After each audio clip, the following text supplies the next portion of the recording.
présenter cet espace Barreau ainsi que son école Espera, nous sommes en compagnie du directeur de l'école, Franco Capaldi. Monsieur Capaldi, bonjour. Bonjour. Pouvez-vous nous expliquer comment est née cette école Espera? Alors l'école est née de la volonté de Franco Sbarro. Franco Sbarro qui est un designer et constructeur automobile, donc qui œuvre depuis 40 ans environ. Et donc en 92, je dirais, suite à une demande forte de gens qui voulaient faire un stage chez lui, il a décidé d'ouvrir une école et de transmettre son savoir-faire. Et donc ici, vous êtes à Pontarlier, à l'école de Pontarlier, et qui est ouverte depuis 96. Et depuis 2000, je dirais, tout ce qui est formation est centralisé ici. Quelle est la philosophie de l'école et quelles formations suivent les élèves? Alors la philosophie de l'école, c'est quoi? C'est tout simple. C'est du dessin jusqu'au véhicule roulant. C'est les élèves qui font tout. Donc ils vont dessiner, ils vont apprendre à maqueter, donc à l'échelle 1/4. Et puis ensuite, de la maquette, on franchit l'étape suivante, c'est-à-dire de réaliser le véhicule à l'échelle 1, et donc qu'il soit roulant. Et c'est eux qui font tout. Mais sinon, on a des jeunes de 18 à 49 ans, et qui sont de tout cursus scolaire. En ce moment, nous nous trouvons dans le musée de l'école, où sont exposés les véhicules et des réalisations des années précédentes. Vous nous faites un peu la visite? Donc ici, juste derrière moi, on va commencer par le Picasso Cup. Donc le Picasso Cup, c'est quoi? C'est un projet réalisé en 2002 avec Citroën. Et donc le cahier des charges était simple. C'est un Picasso qui est devenu fou et qui voudrait aller sur les pistes. Et donc il est typé kit car, DTM si vous voulez. Et on garde, je dirais, la particularité de la famille avec les 4 baquets. Et donc il a un moteur 2 litres 16 soupapes, boîte 6 vitesses, 250 chevaux. Les porte-papillons, comme vous pouvez le voir. Et donc voilà le genre de Picasso qu'on peut réaliser ici. Et donc du dessin jusqu'au véhicule que vous avez sous les yeux, ce sont les élèves qui ont tout réalisé. L'Alcador que vous avez ici devant les yeux n'est rien d'autre qu'une Testarossa Ferrari, 12 cylindres à plat. Et donc c'est Franco qui a recarrossé, je dirais, cette Ferrari. Et donc là vous avez sous les yeux le résultat. Donc on peut faire le tour. Vous avez les portes en élytre.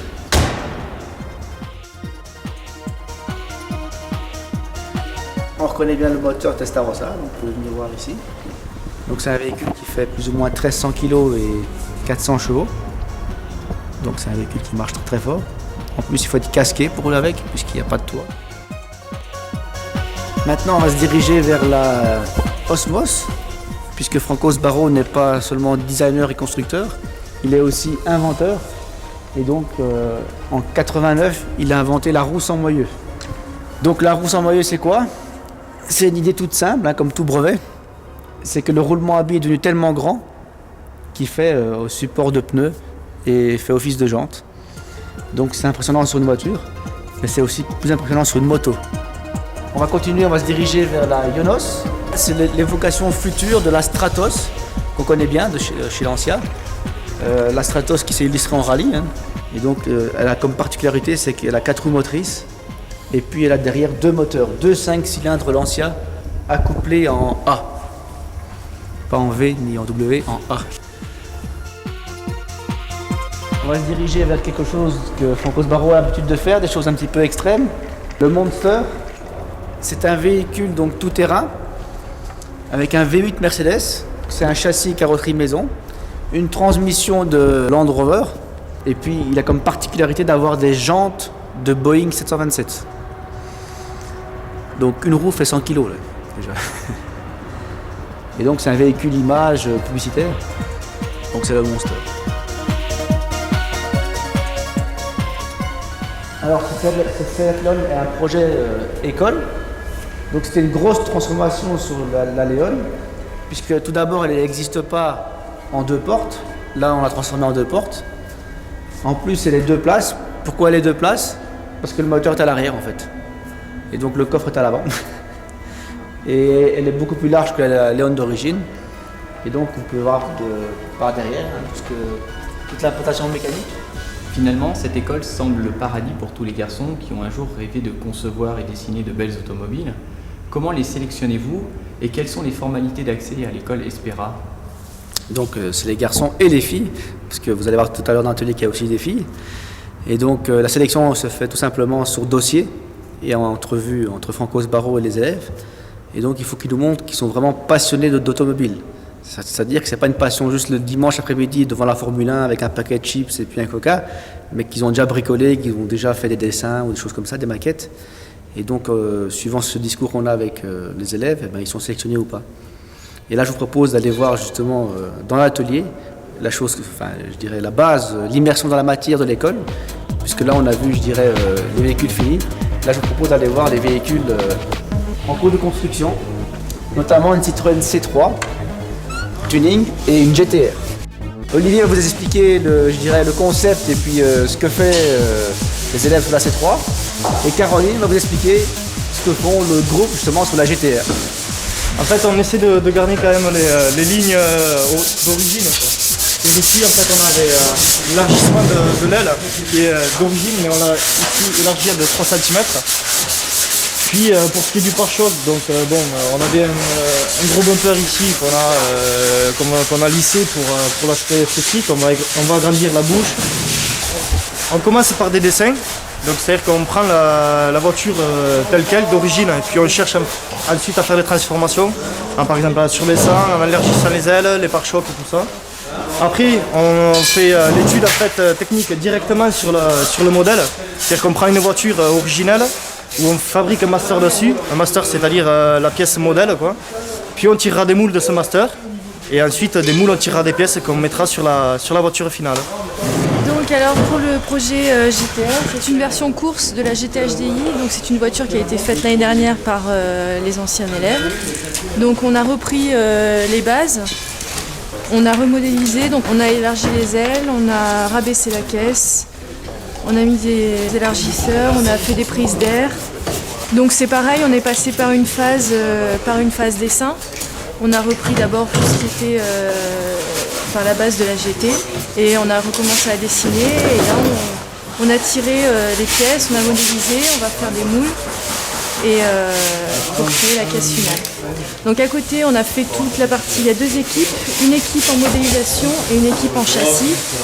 Donc là l'équipe d'à côté s'occupe de faire un châssis et d'implanter le moteur et toute la partie mécanique.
Fluide, racé, sportif et ligne féline, ce coupé 406 a visiblement subi une cure d'anabolisant, augmentant encore plus qu'à l'origine sa ressemblance avec la Ferrari 456.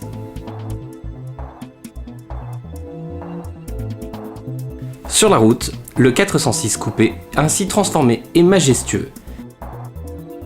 Inutile de vous dire que pour arriver à un tel résultat, tous les éléments de carrosserie ont été retouchés.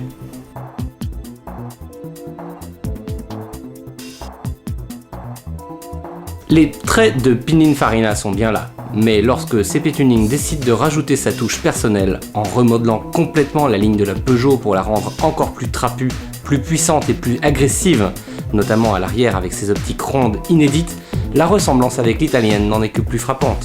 Pour stopper le tout, les freins d'origine ont été avantageusement remplacés par des étriers 4 pistons. Les feux arrière ronds sur mesure, technologie LED, sont parfaitement intégrés et du plus bel effet.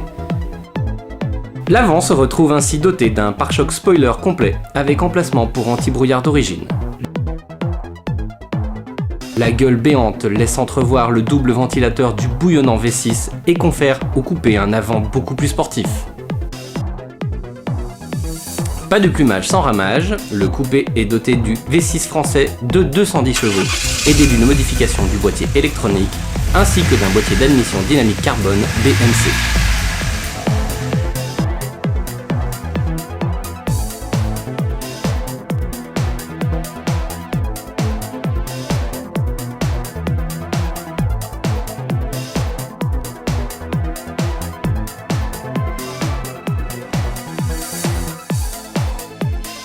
Pour parfaire la ligne, un béquet de coffre sur mesure a été rajouté.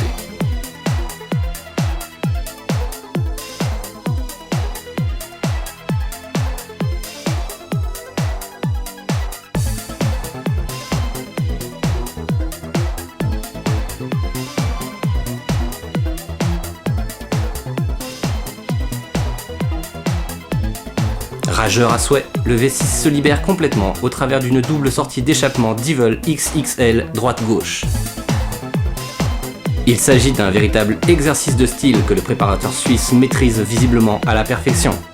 Ce qui est sûr, c'est que sur la route, ce coupé impose le respect.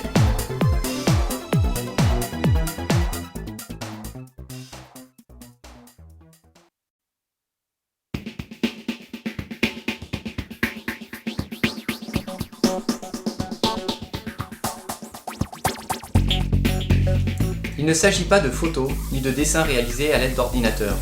Toutes ces réalisations que vous pouvez voir ont été peintes à la main. C'est ce qu'on appelle l'aérographie. Nous sommes à Paris, au cœur d'un des plus grands centres de formation à l'aérographie, Aérotronique. Avec nous, et pour nous guider, Vincent Leval, directeur et fondateur de ce centre. Vincent, bonjour. Bonjour. Quelles sont les possibilités qu'offre l'aérographie et à quoi peut-on l'appliquer? L'aérographie, historiquement, existe depuis 1893, date à laquelle Charles Burdick, norvégien naturalisé anglais, a créé donc le premier prototype aérographe réel, sur lequel on peut appliquer évidemment sur tout support, mais dont l'origine était avant tout la retouche photo. À partir du moment où la photocouleur est apparue, il n'était plus question de retoucher des photos en noir et blanc. C'est pour ça que l'aérographe a dérivé dans d'autres secteurs d'activité, tels que le custom à l'époque, aux États-Unis, pour décorer les camions, les transporteurs routiers, ainsi que les motos Harley-Davidson que l'on connaît communément à travers les réalisations des Américains.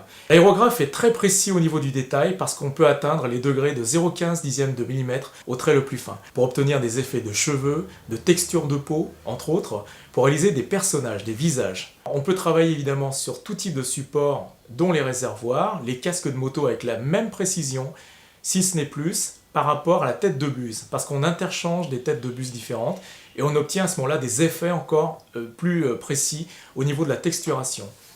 Maintenant, on peut utiliser l'aérographe sur tout type de domaine, la décoration murale, les fresques d'intérieur ou d'extérieur, la décoration de véhicules, en ce qui me concerne, c'est-à-dire la décoration d'auto, de moto, etc. à l'aérographe.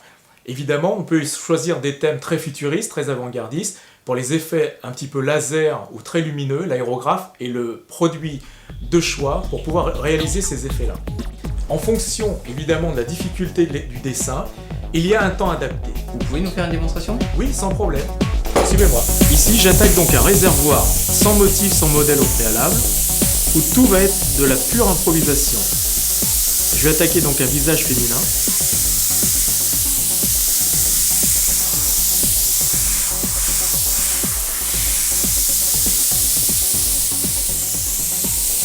Voilà. C'est la naissance du contour du visage. Et là, directement, je dessine les cheveux.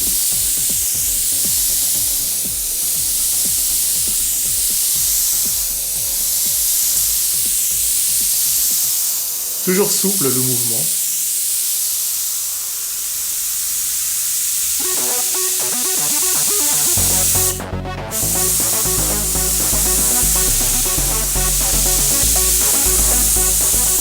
Un manque de concentration, une fatigue oculaire ou un stress. Donc cette tâche-là, c'est simplement un mouvement incontrôlé.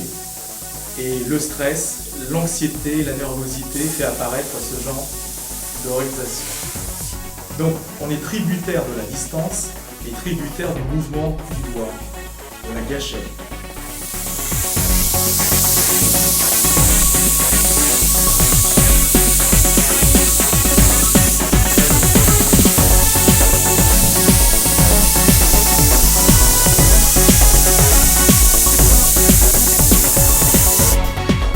En aérographie, chaque geste compte parce qu'il est impossible de pouvoir y revenir, soit de gommer au même endroit.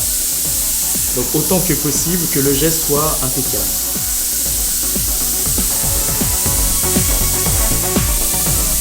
La seule alternative pour une erreur, c'est de tout remettre en blanc.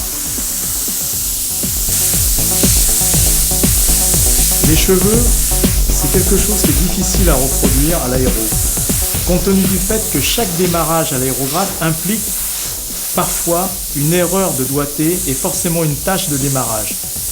En fait, l'art du démarrage à l'aéro, c'est qu'on ne voie pas le démarrage, c'est fondu dans la masse. Donc la gestuelle doit être impeccable, tant au niveau de la distance que du coup de poignet et du coup de doigt sur la gâchette.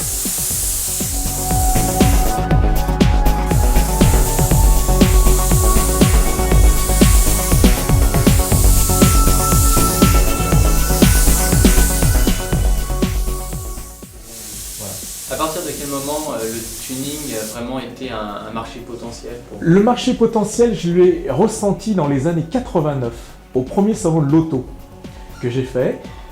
En faisant ce fameux salon de l'auto, j'étais donc décorateur sur une Ford GT. Et quand j'ai commencé cette première prestation, j'étais en partenariat donc avec une maison d'édition qu'on appelait à l'époque Chrome et Flamme, qui aujourd'hui n'existe plus. Et on m'avait demandé à l'époque de décorer des casques, des réservoirs aussi, et on n'appelait pas ça donc tuning, mais custom. Et petit à petit, le custom est apparu ces dernières années, dans les années 90, où finalement on reprend quelque part la personnalisation de véhicules, mais avec un terme plus nouveau qu'on appelle le tuning. Mais ça restera et encore de la décoration sur véhicule. Donc de l'aérographe sur véhicule. Mais le terme a changé. De custom, c'est devenu tuning.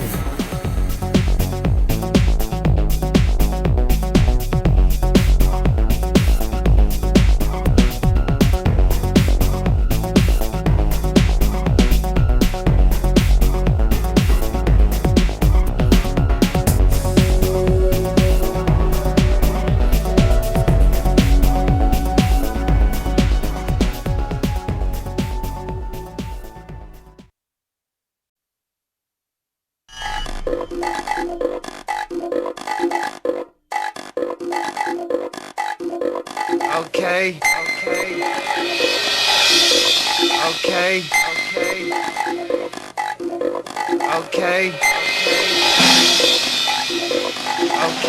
Bienvenue sur le salon 2003 à Lille.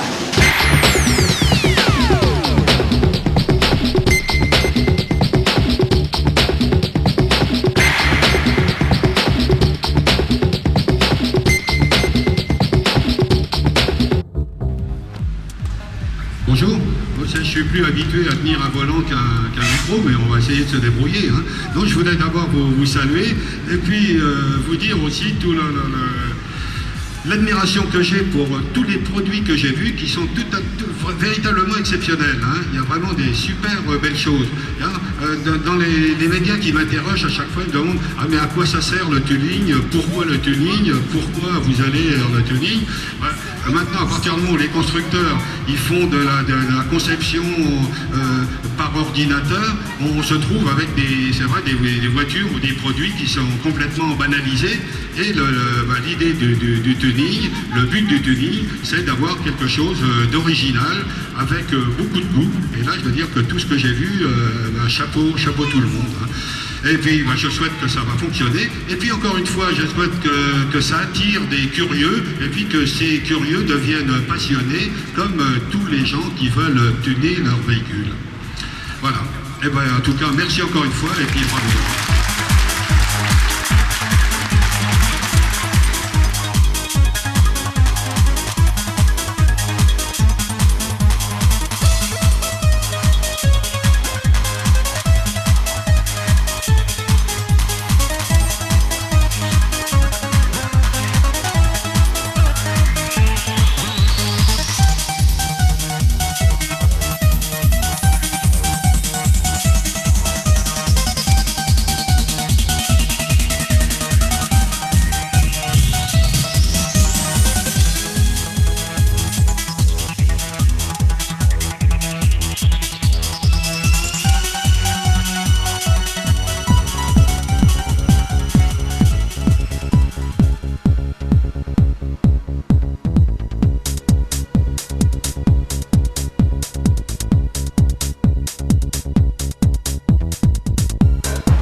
base de ce véhicule a été achetée il y a 2 ans.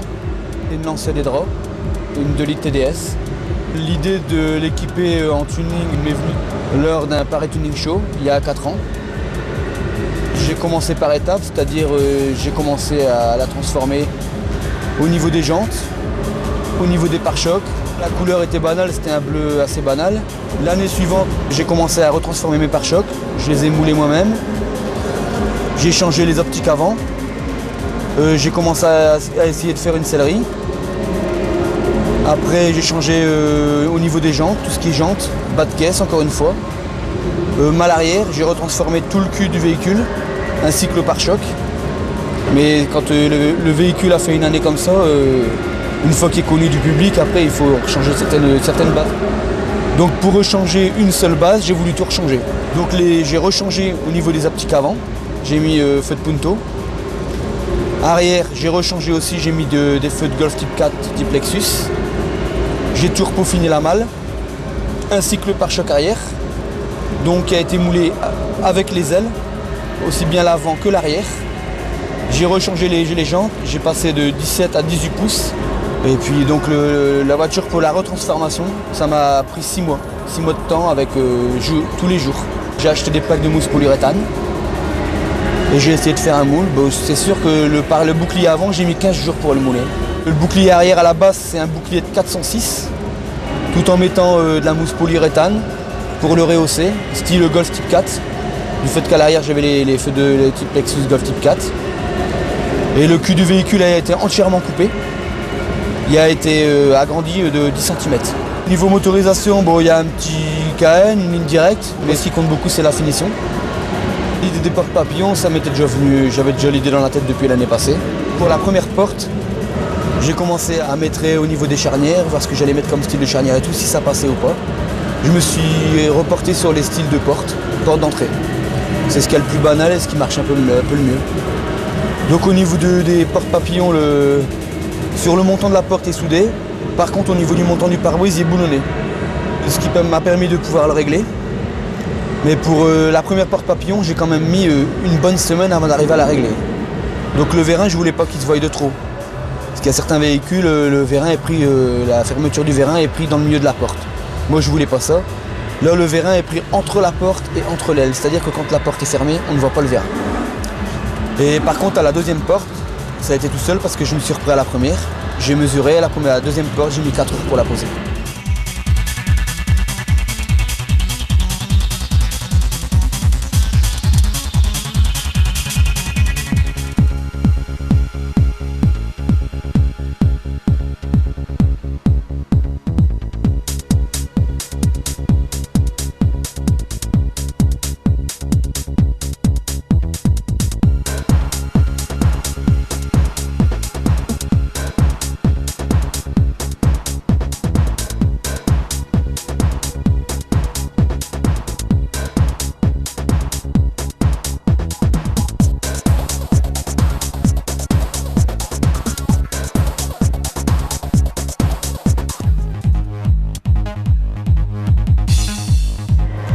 Bonjour, je m'appelle Sabrina, donc j'ai 23 ans. Ma passion depuis 4 ans, c'est le tuning.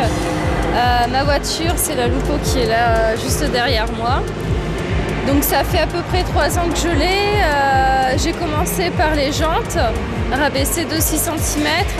Ensuite le kit carrosserie, le béquet, la peinture.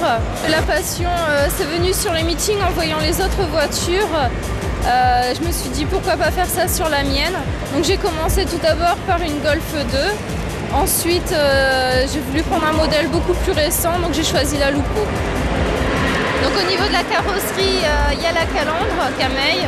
Ensuite le pare-choc avant qui a été moulé sur le pare-choc d'origine. Le lissage d'emplacement de la plaque d'immatriculation. Le capot biseauté. Le lissage de la poignée côté passager, le béquet moulé à la carrosserie. Pour les jantes, ce sont les jantes AWR en finition chrome intégrale avec visserie en or. La peinture est une peinture House of Color qui vient des États-Unis. Je me suis inspirée de la Subaru Radical Car qui a été dans le top 1 du GTI Mag à Manicourt il y a 2 ans. Et la sono, j'ai choisi tout particulièrement la marque Sony Xplode, donc tout est en Sony Xplode, l'autoradio, les tweeters avant, les haut-parleurs avant reliés à un ampli à l'avant. Ensuite, sur la plage arrière, les deux haut-parleurs reliés également à un ampli Sony Xplode, et ensuite le sub de 1200 watts dans le coffre avec l'ampli Sony Xplode également.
Style rétro et look sportif. Ce PT Cruiser, modifié par RMR Tuning, a su garder son charme tout en y ajoutant la sportivité. Kit carrosserie, aérographie et chrome à profusion, un véritable cocktail électrique. L'esprit PT est bien là. RMR a su choisir et adapter tous les éléments de carrosserie pour que ceux-ci s'intègrent harmonieusement et conservent l'aspect rétro de la voiture.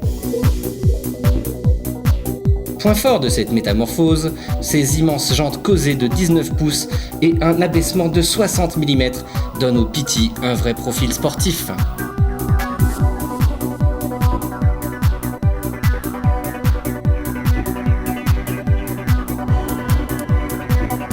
Le pare-choc avant, créé sur mesure, intègre ces imposantes grilles d'air siglées au nom du préparateur.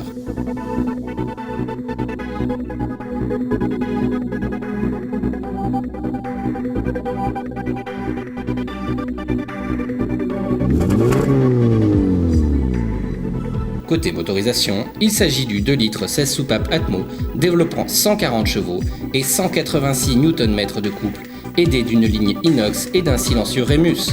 Il est accouplé à une boîte auto 4 rapports. À l'arrière, on retrouve des feux carbone APC ainsi qu'un becquet de toile Lester décoré à l'aéro.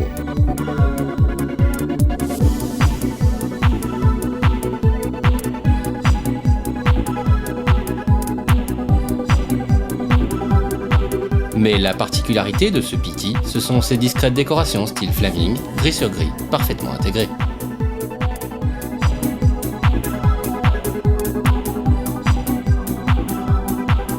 Une préparation sobre et élégante, réalisée avec une grande précision.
présenter un peu la vie du club, donc du Concept Car Speed Zone, et puis un peu la réalisation des différents meetings, et aussi la vie du club, comment on fait pour se rendre sur les meetings, et puis comment aussi créer une association. Le Concept Car Speed Zone a été créé en juin 1997 sur Bailleul. On était à la base quelques copains à se rencontrer sur la grande place de Bailleul. Et puis un beau jour nous est venue l'idée de créer une association loi 1901 pour pouvoir être aussi aux normes par rapport donc aux associations au niveau de la préfecture. Et puis aussi de pouvoir agrandir un peu et de montrer un peu l'esprit du tuning, quoi, notre passion. Aujourd'hui, le club Concept Car Speed Zone s'est réuni sur la place de Bailleul à l'occasion de la sortie du film Fast and Furious 2. Vous pourrez admirer de nombreux véhicules du club. Je pense à Kevin avec son Opel Corsa avec une teinte assez flash. Rodolphe avec sa Seat Cordoba avec une installation coffre assez originale. Je pense à David Picavet aussi avec une Renault Twingo assez sympathique, originale. Également Christophe avec une Clio RS. Et également d'autres clubs qui ont bien voulu nous rejoindre durant cette journée.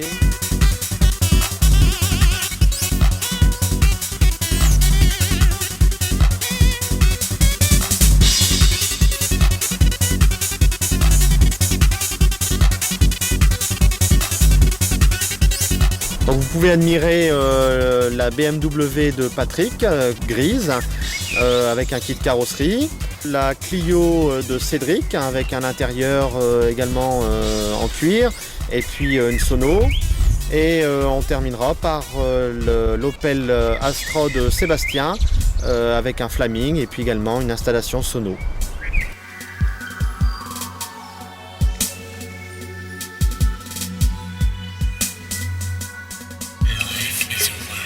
Lorsqu'on organise un meeting, c'est donc une journée de réalisation. Donc les participants arrivent dès le matin, où on les accueille souvent avec un petit déjeuner qui est offert par l'association. Durant la journée, les véhicules seront jugés par nos membres donc du club, afin de pouvoir réaliser un plateau des plus beaux véhicules, un top 20. Ensuite, les participants peuvent avoir différents concours sur la journée, donc un top 20 intérieur des véhicules, top 20 extérieur, concours sono donc en deux parties différentes, concours SPL, donc là c'est la puissance de l'installation, et en concours IASCA c'est la qualité de l'installation. Ensuite, concours échappement en deux catégories, essence et diesel. À côté de ces activités, on organise des petites activités extra, genre concours Miss du club, afin de pouvoir mettre un peu d'animation sur le meeting et toute la journée. Et la remise des prix a lieu le soir vers 17h, 17h30 sur le podium donc, qui est prévu à cet effet. Alors, durant les réunions mensuelles que l'on réalise avec le club et les membres du bureau, on essaye aussi, durant les mois un peu plus creux et puis entre deux, de pouvoir réaliser différentes activités en dehors du club. Genre sortie bowling, sortie jet ski, des sorties plage, sorties dans les parcs de jeux. Donc différentes activités qui permettent aussi de relier un peu la passion du tuning avec les différents adhérents et aussi de passer une journée agréable ensemble. Donc, dernièrement, nous avons organisé une sortie jet ski puisque je suis fada de jet. Et donc nous avons emmené le club une après-midi complète donc ici sur la côte afin de pouvoir passer une après-midi agréable ensemble et puis aussi de montrer un peu des activités différentes que le tuning, bien qu'on en parle quand même durant les sorties. Le bowling c'est pareil, c'est une activité qu'on a organisée dernièrement. Donc on a un adhérent qui est bien aussi à fada de bowling. Puisqu'il joue en club et donc il nous a appris également à jouer et donc c'était une soirée agréable puisqu'on a permis de prendre un temps de repas ensemble en dehors des temps de meeting et donc c'était sympathique. Allez, je vous emmène avec moi pour découvrir en détail 3 véhicules du club Concept Car Speed Zone.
une association, l'association est composée de 4 membres, un président, un vice-président, une secrétaire et une trésorière. Donc pour pouvoir créer l'association, il suffit de se rendre en préfecture ou en sous-préfecture afin de retirer un dossier, et puis donc vous pouvez créer. C'est une association donc à but non lucratif, il ne faut pas de capital. À l'issue de cette association, donc d'avoir des 4 membres du bureau, nous avons rédigé un règlement interne de l'association qui précise un peu toutes les modalités donc du fonctionnement du club, et aussi donc la cotisation. Donc la cotisation qui est fixée à 40 € pour une année de cotisation, qui donne droit donc à l'autocollant Le Pare-Soleil du club, et également à 2 t-shirts. Donc on effectue également une réunion mensuelle chaque premier dimanche du mois, à l'exception que lorsqu'il y a des gros meetings, on favorise d'abord les déplacements en gros meeting. Et dans ce cas-là, on fait la réunion sur place, ou alors on décale la réunion.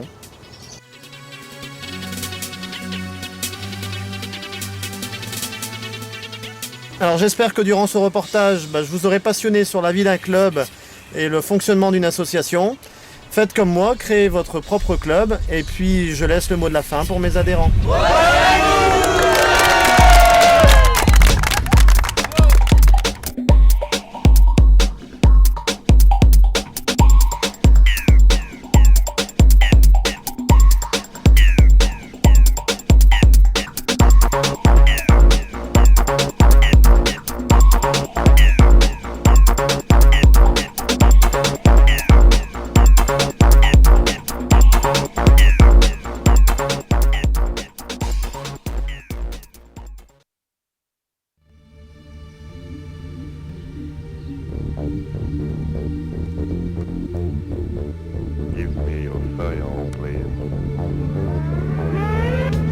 Type R, lettre symbole de la sportivité chez Honda.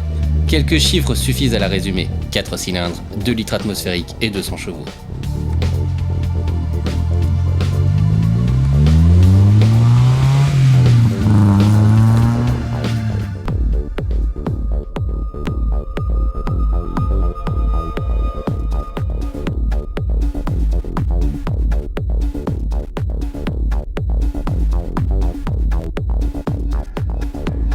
Nous sommes à Lille, tout proche de la frontière belge, pays d'origine de cette Civic pour le moins peu banale. Survolant de quelques centimètres à peine au-dessus du bitume, tel un aéroglisseur, l'avant de la Honda pourtant peinte d'un gris métal des plus classiques, atout d'un coupé très sport.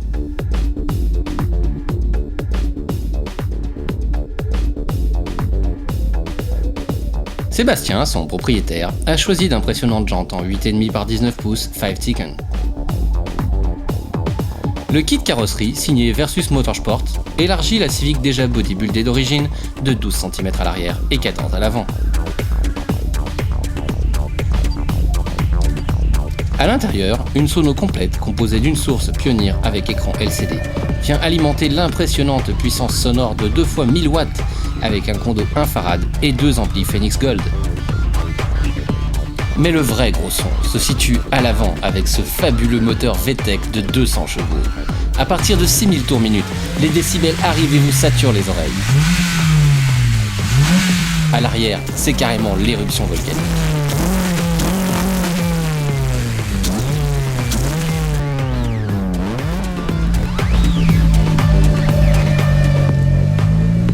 Fabriqué au Japon, cet infatigable mécanique, grâce à son système VTEC de distribution variant en fonction de la charge moteur, atteint des régimes de 8000 tours minute.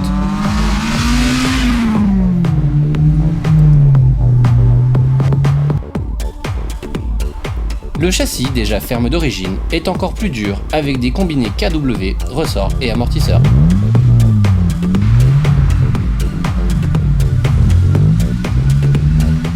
Les pneumatiques ultra taille basse en 235, 35, 19 vous reproduisent les moindres aspérités de la route.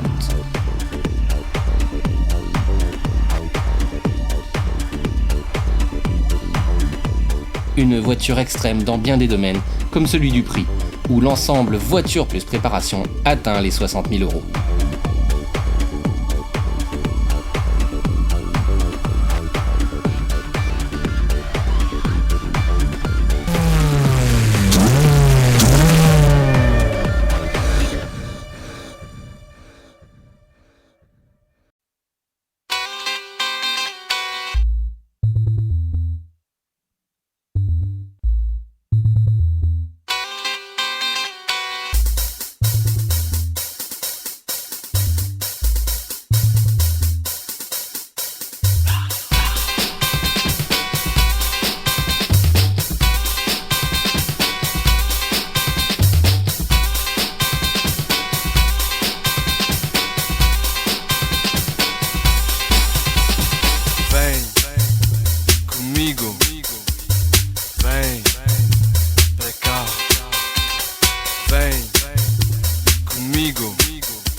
Aujourd'hui, nous sommes avec Pierre Vibou, le boss de l'LRS, que vous connaissez certainement au travers des préparations que nous avons présentées sur notre site. Pierre, bonjour. Bonjour. Pouvez-vous tout d'abord nous présenter LRS et votre activité ? Notre activité est principalement la modification de boîtiers électroniques, l'augmentation de la puissance et la préparation complète des véhicules. Depuis plus de 15 ans, nous faisons du boîtier électronique. Les bonnes recettes, c'est de mettre une bonne préparation sur le boîtier électronique principalement. Les mauvaises recettes, c'est de mettre des admissions directes standards, je dirais, qui sont sur l'admission et qui, dans la plupart du cas, mettent de l'air plutôt chaud qu'autre chose et donc nuisent aux performances et à la fiabilité du moteur. Sur cette Golf 4 GTI, quelles ont été les modifications apportées au niveau du moteur ? Il y a principalement, hormis la gestion spécifique bien sûr, c'était le turbo qui a été augmenté au niveau de ses diamètres, aussi bien à l'admission qu'à l'échappement. Et puis la ligne d'échappement par elle-même, spécifique. Et puis au niveau de l'admission d'air, des conduites qui ont été modifiées pour pouvoir passer plus d'air. Quelles ont été les difficultés rencontrées ? Pas de difficultés particulières. L'avantage, c'est qu'on arrive à trouver toutes les pièces et à faire les pièces spécifiquement assez facilement. Finalement, à puissance équivalente entre une S3 et ce 1800 turbo, quels sont les écarts, les différences au niveau mécanique ? Principalement, la plus grosse différence, elle est au niveau du circuit de refroidissement de l'air d'admission, puisque sur un S3, on a 2 échangeurs, un de chaque côté du moteur. Et donc les collecteurs d'admission et d'échappement sont spécifiques et sont différents. Et c'est principalement la plus grosse différence. Quelles sont les tendances et l'avenir des préparations sur les moteurs suralimentés ? Les tendances, c'est toujours modifier de toute façon de plus en plus de diesel. Donc la réglementation ne changera pas. Et l'évolution sera au niveau de la reprogrammation par la prise diagnostique du véhicule à plus ou moins long terme. Quelles sont les nouveautés que vous nous préparez avant l'été 2003 ? Eh bien, nous attendons avec impatience les nouveaux moteurs TDI de chez Volkswagen sur les 2 litres, en particulier en 136 chevaux, qui devraient évoluer jusqu'à 180 chevaux. Et surtout, le nouveau moteur essence aussi sortent en FSI chez VEG et aussi sur les plus gros moteurs style RS32 sur de la Golf et sur de l'OPTT. Sur les moteurs FSI, on peut s'attendre à quel gain à peu près par rapport aux moteurs actuels ? Les gains en règle générale sur les moteurs atmosphériques essence sont de l'ordre de 10%. Les puissances exorbitantes annoncées sont souvent, la plupart du temps, bien erronées. Merci. Voilà, au revoir.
Bonjour, bienvenue au Parc des Expositions du Bourget pour l'édition 2003 du Paris Tuning Show. Suivez-moi!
commencer cette édition 2003 du Paris Tuning Show. Je suis avec Igor, responsable commercial du salon. Igor, bonjour. Bonjour à vous. Alors, qu'est-ce que vous pensez de cette nouvelle édition ? Eh bien écoutez, beaucoup plus riche, je dirais beaucoup plus vivante, tout simplement parce que l'année dernière le salon a été une réussite en termes de visiteurs. Nous attendons cette année encore plus de visiteurs que l'année dernière, nous en avions 76 000 en 2002, nous en espérons 100 000 cette année.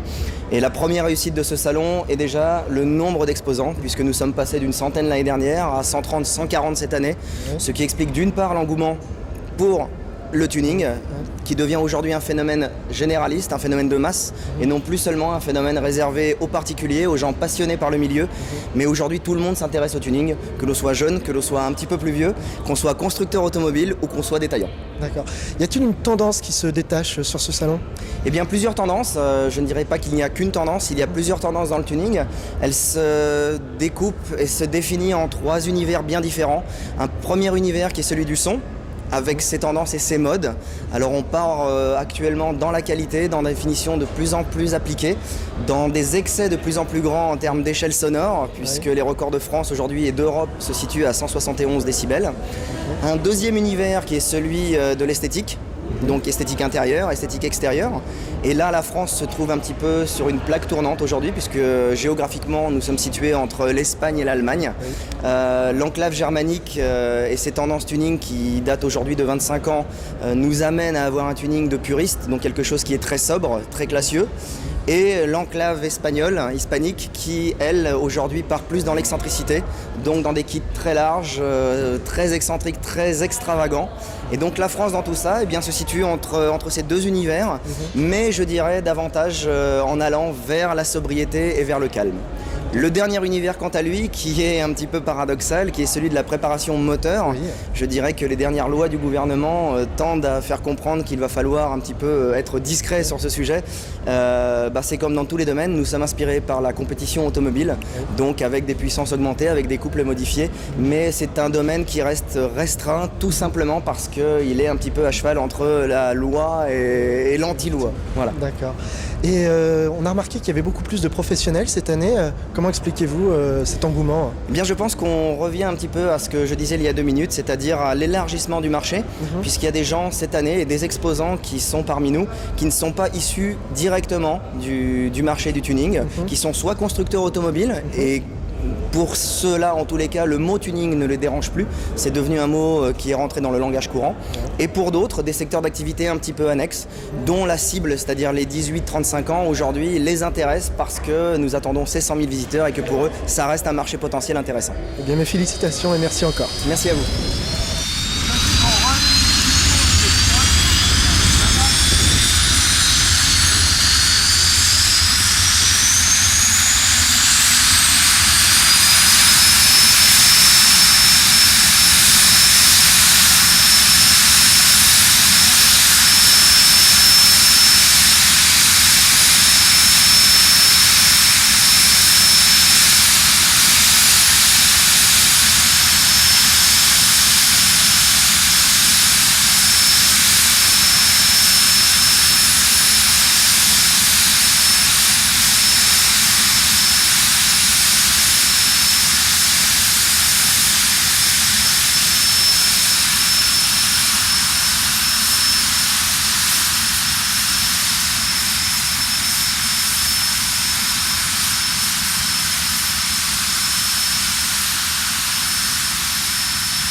sommes à présent sur le stand de LCD, spécialisé en sono et multimédia. Avec nous Yann, bonjour Yann, qui va nous expliquer ses spécialités et nous présenter son véhicule de démonstration. Donc je suis installateur en hi-fi automobile tuning, multimédia et en fait tout ce qui est accessoires électriques basé sur l'automobile et principalement sur le tuning. Ma spécialité fait partie, donc comprend tout ce qui est audio mais installation sur mesure, ainsi que tout ce qui est éclairage, donc néon sous les véhicules, tout ce qui est petit éclairage autour d'un véhicule. Et vous existez depuis longtemps ? Ça fait 5 ans que notre activité est en place et fonctionne. Et vous êtes situé où exactement en France ? Alors je suis situé en région parisienne dans le 93 à Livry-Gargan. Yann, quelles ont été les modifications effectuées sur votre véhicule ? Alors au niveau de l'audio, on a intégré un écran multimédia qui fait lecteur DVD, navigation, c'est-à-dire GPS, avec un changeur mini-disque et un changeur CD MP3. Dans les coffres arrière d'origine ont été intégrés les 2 amplis plus 2 subwoofers de 30 cm. Dans les panneaux de porte ont été intégrés un kit 3 voies, qu'il n'y a pas d'origine bien sûr. Au niveau modification carrosserie, on a l'aileron, on a le roll bar qui n'existe pas d'origine sur le véhicule, la double sortie, une petite prépa moteur. Et toute la sellerie cuir fait au bon soin d'un confrère qui est sur le salon. Yann, merci.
Et de la haute fidélité, avec Focal, que vous connaissez certainement dans le domaine de la hi-fi automobile. Devant nous et derrière nous, des monstres de puissance, mais attention, des monstres de puissance sonore. Je suis maintenant avec Didier, bonjour Didier, bonjour. Responsable relations presse de la société Focal.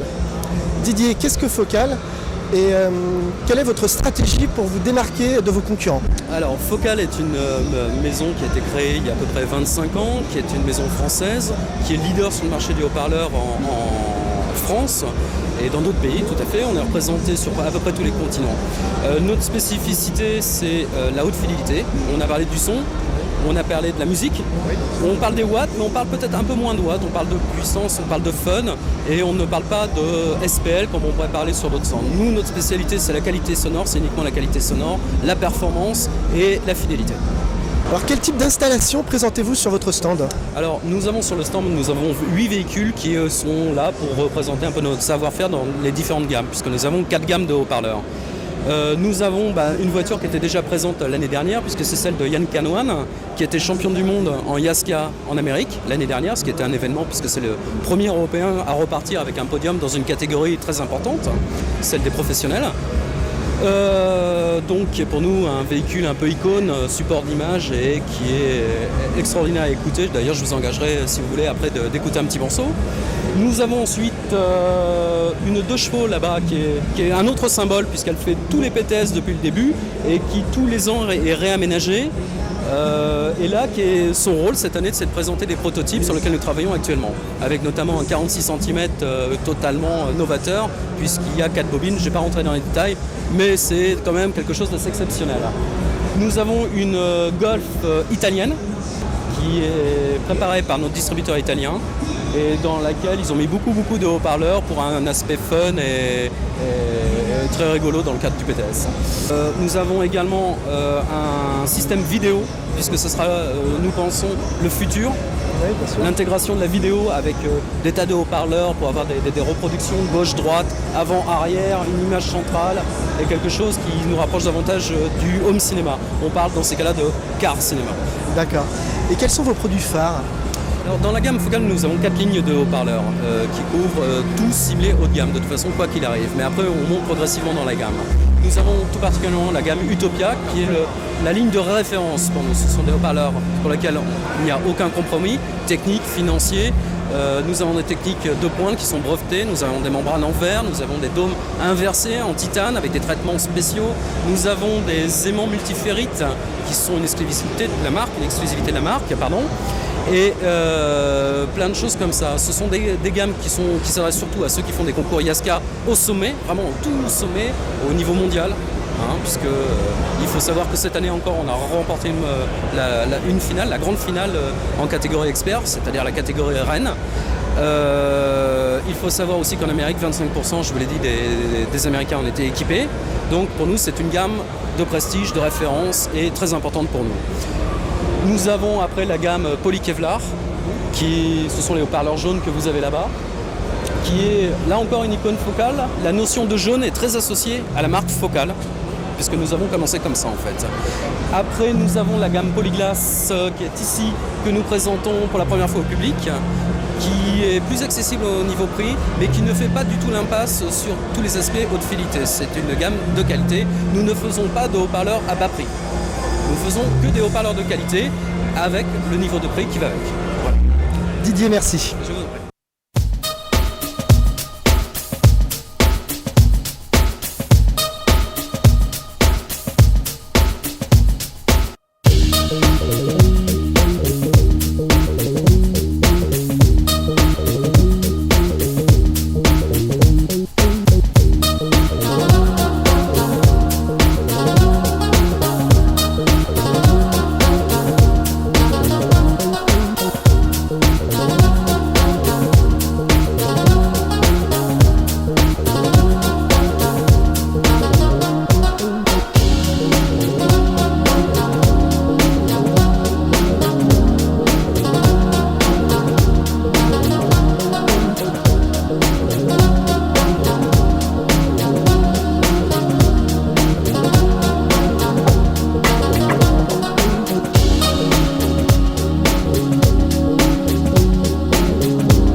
Afin de démontrer l'efficacité de leurs produits, Promax a conçu une voiture pour les runs.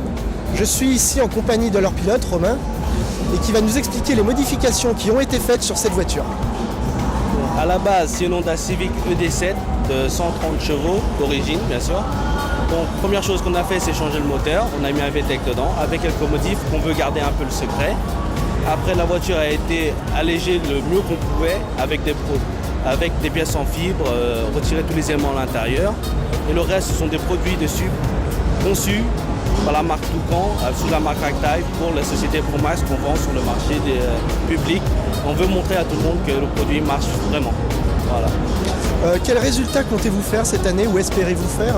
On espère de faire le mieux qu'on peut, bien sûr, mais on ne peut pas dire à tout le monde qu'on peut gagner d'entrée de jeu. Mais bon, on essaie de faire le mieux qu'on peut, voir des bons résultats pour prouver à tout le monde que les produits marchent vraiment pour la compétition. Voilà. D'accord, Romain, merci. Merci.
Totalement différent, et pour les adeptes du cocooning, Espace Sellerie 3000 nous accueille dans cette superbe BMW entièrement recouverte de cuir et d'alcantara.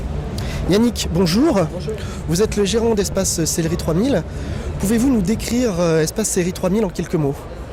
Alors, Espace Sellerie 3000, nous sommes une structure de 15 personnes actuellement, spécialisée essentiellement dans l'intérieur cuir personnalisé. Concernant le revêtement, donc des sièges avant, banquettes arrière, panneaux de porte, tableaux de bord, pare-soleil, etc. Tout ce qui est moquette personnalisée éventuellement. D'accord. Voilà. Quelles sont vos méthodes de travail pour arriver à un tel résultat? Après l'entretien préalable avec le client, par lequel on a défini un style donné, le principe de revêtement d'un intérieur cuir consiste essentiellement à tirer des gabarits des modèles sollicités, de couper les morceaux de cuir et d'alcantara, de les assembler, puis de les monter, de les mettre en œuvre dans le véhicule. Voilà. D'accord. Mais ça reste toujours du sur-mesure? Ça reste du sur-mesure, évidemment, dans le sens où on est aussi capable donc de garnir des éléments comme les tableaux de bord, comme les consoles centrales, les pare-soleils, etc. En fait, tout le véhicule est habillé.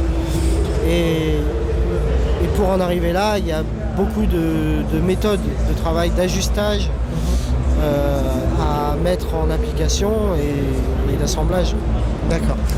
Est-ce que vous adressez plus à une clientèle de professionnels ou de particuliers? Alors, nous travaillons essentiellement pour le particulier, mais de plus en plus avec de grands professionnels comme AMG, Brabus. Nous avons des partenaires comme Esquisse Auto, comme Momo, Jaguar également, qui nous permettent de réaliser des intérieurs encore plus haut de gamme. Et pourriez-vous nous donner une gamme de prix en fait pour arriver à de tels chefs-d'œuvre finalement? Contrairement aux idées reçues, un intérieur cuir est abordable dans le sens où nous sommes pour tout ce qui est garnissage de sièges, banquettes et panneaux de porte. Nous évoluons à un prix de 1400 à 1700 €, c'est-à-dire guère plus cher que l'option cuir constructeur, qui elle, d'une part, n'est pas forcément tout en cuir, et d'autre part, pas forcément personnalisée. Vous avez le choix entre très peu de couleurs. Ensuite, nous avons des gammes un peu plus supérieures dans laquelle on peut proposer des couleurs un peu plus flashy, ou le mélange de cuir et d'alcantara, où là on varie dans un prix qui avoisine les 1500 à 2200 €.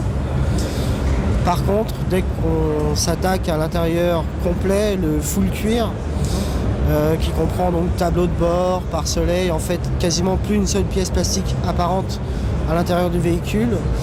C'est vrai qu'on pratique des prix qui sont tout à fait corrects par rapport à la charge de travail que cela représente, et qui avoisinent les 4500 à 6500 €.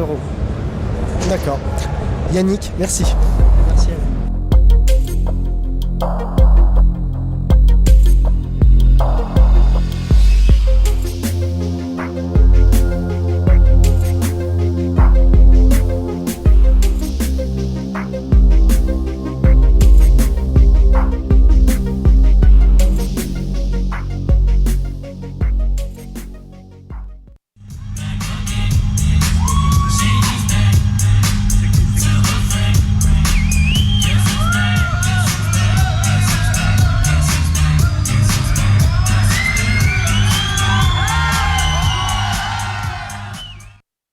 Dans le domaine de la carrosserie, Ice Design fait partie du paysage incontournable du tuning.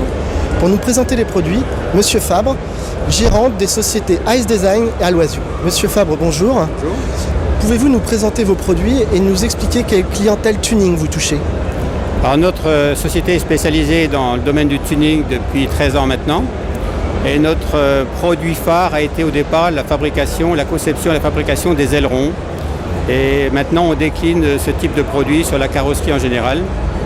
D'autre part, on est importateur de marques italiennes Tora, très connues, de fabricants de kits carrosserie Carcept en Belgique, d'échappements laser et ainsi de suite. Donc on a une gamme très complète qui nous permet de visualiser tous nos produits sur les véhicules que vous voyez là maintenant. Dans quel pays êtes-vous le plus distribué? Bien sûr, la France. On a des clients privilégiés comme les centrales d'achat, Noroto, Eldoroto. Mais on a aussi une forte implantation dans le nord de l'Europe, principalement l'Angleterre, l'Allemagne, le Benelux.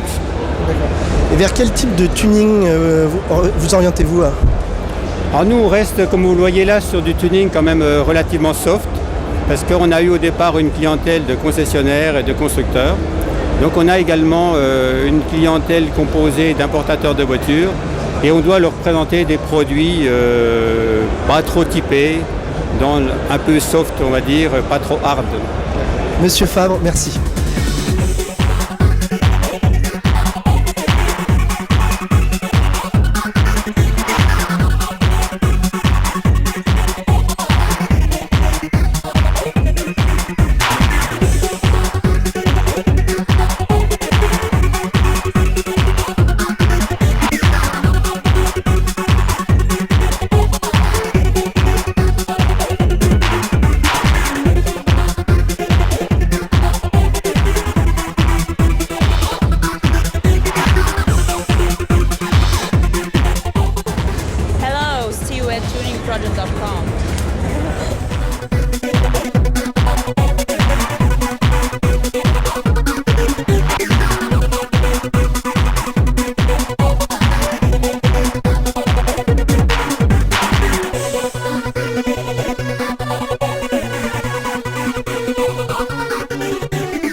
AMG. 3 lettres mythiques, synonymes de haut de gamme, de très haut de gamme.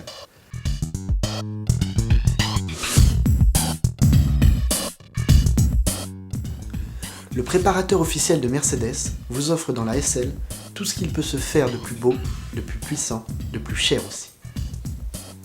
Le SL Mercedes travaille déjà dans la cour des grands Ici, la version compresseur fait dans la démesure. Et puisqu'à Tuning Project, on aime ce qui est exclusif, nous vous présentons la version débridée de la SL55 AMG. La puissance dépasse les 500 chevaux contre les 476 d'origine. Et le couple est celui d'un char d'assaut 75 mètres-kg disponible dès 2600 tours minute jusqu'à 4500. La vitesse de pointe est digne d'une Formule 1 325 km/h certifiée AMG. Le 0 à 100 est quant à lui abattu en à peine 4 secondes. Pour situer le niveau, sachez que les Porsche 911 GT2, Lamborghini Murcielago et autres Ferrari 550 Maranello sont dépassés.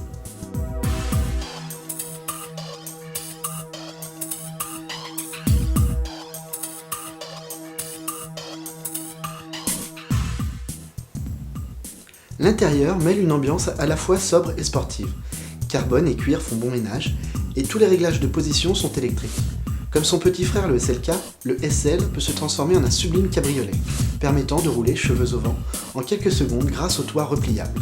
Bien évidemment, tout ce qui peut se faire en matière d'électronique est présent, comme le radar de parking, le GPS, l'ordinateur de bord, l'allumage automatique des phares, le détecteur de pluie ou encore la climatisation automatique à réglage séparé. Mais c'est bien derrière son volant que le plaisir prend réellement naissance.